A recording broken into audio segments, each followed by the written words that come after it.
Embocamos ya la recta final de esta última retaguardia de la semana, viernes 21 de octubre de 2022, y lo hacemos saludando presencialmente. Además, nos ha hecho la merced de acercarse esta tarde-noche por los estudios de Periodista Digital a un buen amigo, Mario Garcés. Muy buenas noches. ¿Qué tal? Muy buenas noches, un placer. Venir aquí siempre es un placer. El placer siempre es recibirte en esta casa que es la tuya. Mario Garcés, portavoz adjunto del Grupo Popular. Oye, ¿qué lío tienen los conservadores británicos?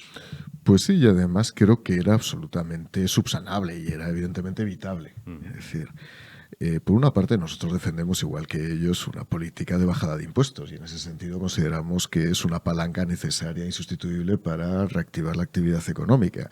En ese sentido, a diferencia de Pachi López, nosotros consideramos que el dinero tiene que estar en los bolsillos. ¿Por qué? Porque la riqueza se crea fundamentalmente por las economías privadas, por las familias, por los emprendedores, por los empresarios. No se crea en poder de María Jesús Montero ni su hacienda pública de las Juanolas. Se crea evidentemente donde está el dinamismo político, donde está la actividad económica y donde, digo, están los aceleradores de crecimiento de empleo. ¿Cuál ha sido el problema? En mi opinión, y ya digo, yo desde luego no estoy tomando decisiones como ministro de Hacienda en el Reino Unido, es que además de bajar los impuestos tienes que hacer un ajuste del gasto público, porque como no hagas un ajuste del gasto público vas a descompensar las cuentas públicas. Entonces, baja los impuestos, mantienes el mismo nivel de prestación de servicios públicos, que por cierto los esenciales, como en España, no hay que rebajarlos, pero evidentemente hay una adiposidad, hay una especie de crema que hay que descremar, que hay que ajustar el gasto improductivo. Y yo creo que lo que les ha faltado, por lo tanto, creo que, oye, hay tiempo todavía, me imagino, de enmendarlo y espero que la primer ministra británica tome las decisiones necesarias para mantener la bajada de impuestos, pero evidentemente que lo acompañe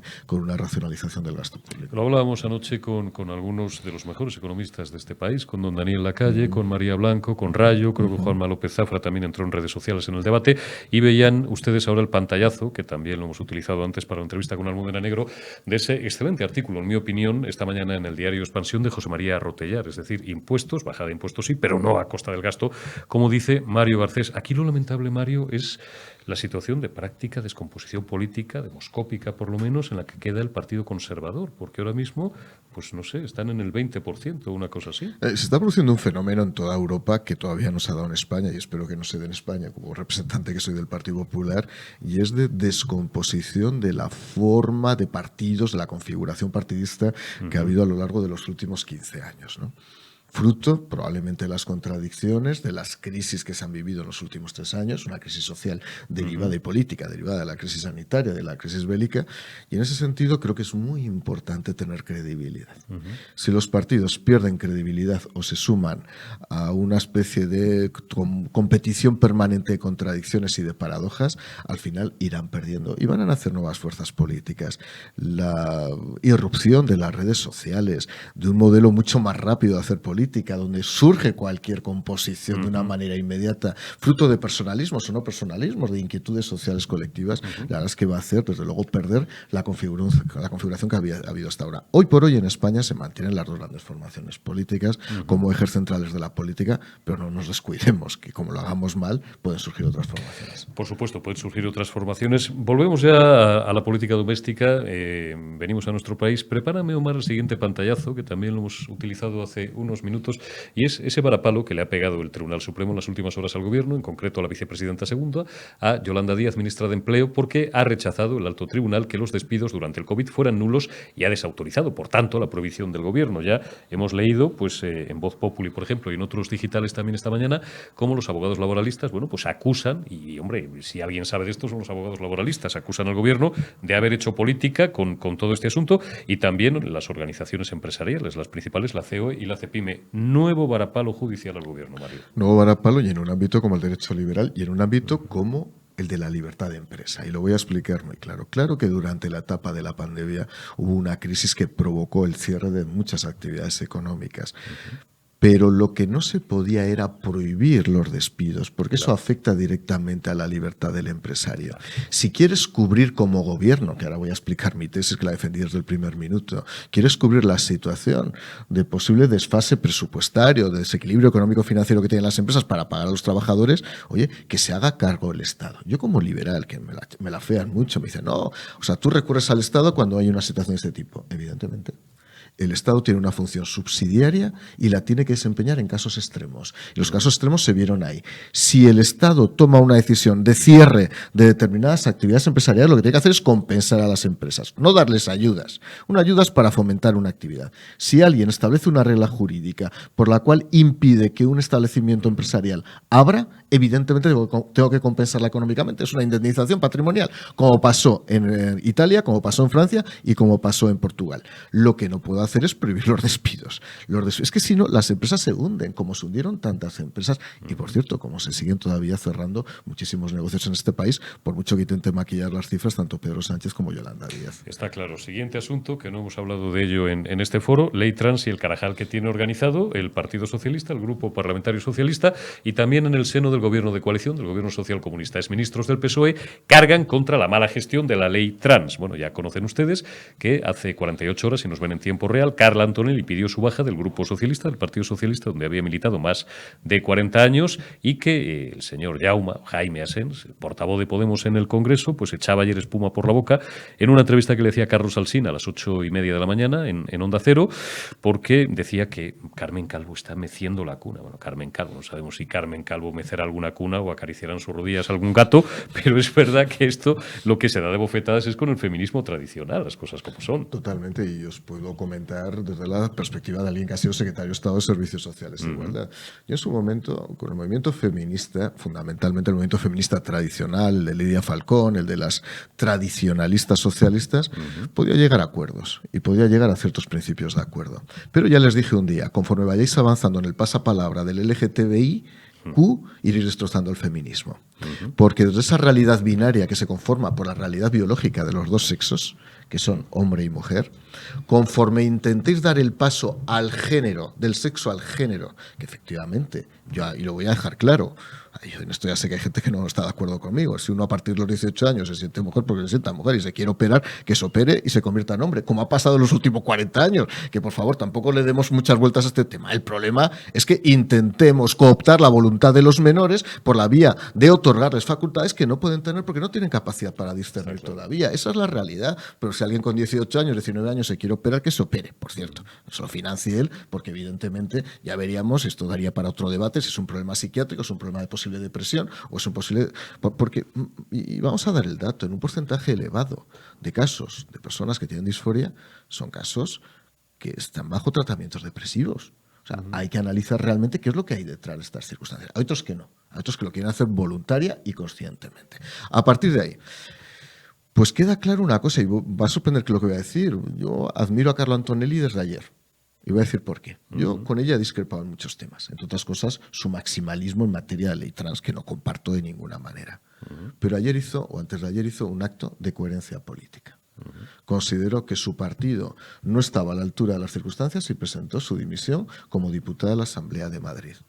Ahora mismo, si todos hiciéramos ese mismo ejercicio de coherencia, o sobra Irene Montero o sobra todo el grupo parlamentario socialista. Quiero decir, se vaciaba medio gobierno y medio grupo parlamentario Por lo tanto, socialista y medio grupo de pido Podemos. coherencia. O sea, Carla Antonelli ha hecho una demostración de coherencia en un tema que para ella es central. Para Irene Montero, si realmente ya se ha retrasado la ley una semana, por cierto, con el voto del Partido Popular, que decidimos que esto no se tramitara, y con el apoyo del Partido Socialista Obrero Español, que no quiere que se tramite, o por lo menos que se agote la legislatura sin tramitar este engendro jurídico, que, por cierto, más allá del debate moral, que es fundamental, debería dar lugar a un debate jurídico porque se conculcan los principales derechos fundamentales de las personas, por la vía, además, de descremar la edad en la toma de decisiones. Y lo quiero porque nos estarán viendo también personas muy jóvenes. Desde el derecho romano hasta ahora, el discernimiento nace a partir de una determinada edad, que es cuando se otorga a las personas capacidad para obrar y derechos políticos. Y habitualmente casi todos los países lo tienen en los 18 años. Cualquier intento de descremar los 18 años hacia abajo es una forma de intentar ganar voluntades por la vía, evidentemente, de una izquierda que ya no ve que las pueda ganar por arriba y la intenta ya preparar para el futuro, de tal manera que consideren que están ganando libertades cuando no ganan libertades los de menos de 18 años. Esto no es libertad. en esa época estáis ganando la capacidad para poder alcanzar la mayoría de edad, como lo hemos hecho todos los demás, como se ha hecho durante 2000 años, con el objetivo precisamente de tomar decisiones libremente. Dos cuestiones muy rápidas para terminar, ya que estamos de viernes, hablando con Mario Garcés, cerrando la semana. Una, en las últimas horas, él figura que es un experto en varias cosas. Es un experto en ir a todos los balones y no dar un balón por perdido. Y dos, incluso cuando se marca, o cuando le marcan un gol en propia puerta, decir, anotárselo como un tanto propio, ¿no? Acuerdo, dicen, acuerdo para hacer un túnel pequeñito por donde vaya, o un tubito por donde vaya el gas hasta Marsella, para no decir que definitivamente Macron le han tirado abajo el proyecto de MidCat, un proyecto que, por cierto, Teresa Rivera despreció durante 3 años. Bueno, el proyecto MidCat efectivamente fue despreciado por el gobierno de España y de manera además vehemente por parte de Rivera. Así es. Se cerró esa posibilidad y ahora obtiene como un éxito un pequeño tubo. A ver, aquí lo que hay que hacer es siempre el análisis, más allá de este tipo de cosas, que son pequeñas piezas que él va asumiendo como pequeños logros, es ver cuál es el fenómeno global. Hemos perdido peso relativo en nuestras relaciones con el Magreb, por una política que no tiene sentido y que solamente se explica por confabulaciones individuales y por intereses personales que algún día comprenderemos. En segundo lugar, hemos conseguido que nuestro principal proveedor durante muchos meses de gas sea Rusia, de tal manera que estamos pagando de una manera directa o indirecta la guerra, la invasión de Rusia a Ucrania. Y esto, el gobierno socialista que se rasga las vestiduras respecto a los derechos sociales y las libertades individuales en el mundo. Sois un ejemplo, el Partido Socialista es un ejemplo de contradicción absoluta. Y desde luego, una vez más, efectivamente, pues Pedro Sánchez lo que intenta es obtener rendimientos de su propia pobreza intelectual y de su propia racanería política. Cerrando la semana, ultimísima, Mario, esta ha sido la semana del segundo cara a cara entre el líder de la oposición, Alberto Núñez Feijóo, y el presidente del gobierno, Pedro Sánchez. Ha habido, y no pocos, analistas que han interpretado que Feijóo ha estado, digamos, más suave con el presidente del gobierno de lo que estuvo en el primer cara a cara de primeros de septiembre, y que tal vez podría estar como trasfondo las negociaciones que se siguen llevando a cabo entre González Pons y Bolaños. ¿La impresión es correcta o el problema que no es problema, digo, es que esto forma parte del talante de Núñez Feijóo? Es decir, él es una persona dialogante, siempre dispuesta a buscar los consensos y a la que caracteriza sobre todo A, una notable capacidad de gestión, y B, un intento, en mi opinión, que a lo mejor es loable, de descrispar la vida pública española, que es suficientemente crispada está. Hay una cosa en política que la he vivido yo personalmente, que es la lectura de las declaraciones de intenciones y cómo suena la música. Claro. Todo el mundo empieza a interpretar, pues hoy ha estado más vehemente, menos vehemente, y además habitualmente ese sesgo suele estar muy influenciado por la línea editorial de cada uno de los medios de comunicación. Yo confieso que además yo hice un ejercicio una vez, lo he hecho en alguno de mis artículos para Prensa Nacional, es decir, imagínense determinados discursos en la voz de otro político y con otra voz diferente. Es decir, ya veréis, prueben a leer. No prueben a interpretar intenciones. Cambiaría el y a lo cuento. mejor cambiaría absolutamente todo, ¿no? Hombre, yo creo, y esto sí que voy a decir una cosa, queda un año para las elecciones, 1 año y 2 meses, más o menos 14 meses. Y a diferencia de José Luis Rodríguez Zapatero, con el que compartí, por cierto, jornada de trabajo el otro día, el miércoles, en un pueblo maravilloso de Huesca, como es Binefar. Sobreviviste. Sobreviví a la globalización de Zapatero y a la gobernanza global y estas cosas. A ver, yo me río con él. Binefar, hemos discutido mucho, además, con él durante mucho tiempo, y en eso, pues, la verdad es que el regate político lo tenemos. Pero, como decía, a diferencia de Zapatero, que cuando faltaba 1 año y medio, yo creo que dio por terminada su etapa como presidente del gobierno, en el momento que aprobó el plan de ajuste, ya sabía que él perdía a la izquierda. Mayo de 2010. Exacto. Pedro Sánchez va a jugar este partido hasta el último minuto. Pedro Sánchez es un jugador de baloncesto que queda 1 minuto de partido, va perdiendo por 20 puntos y piensa que lo puede ganar. Le queda una posesión y va por todas. Y va a intentar meter 3 triples, hacer 4 faltas y pedir 4 tiempos muertos si es necesario. Esa es la realidad. Que nos quede claro que esta va a ser una guerra hasta el último minuto. Que no hay que bajar los brazos, que tenemos que ser contundentes, que va a haber todo tipo de imposturas, que el presupuesto es prebendario, de tal manera que va a intentar hacer clientelismo con el presupuesto.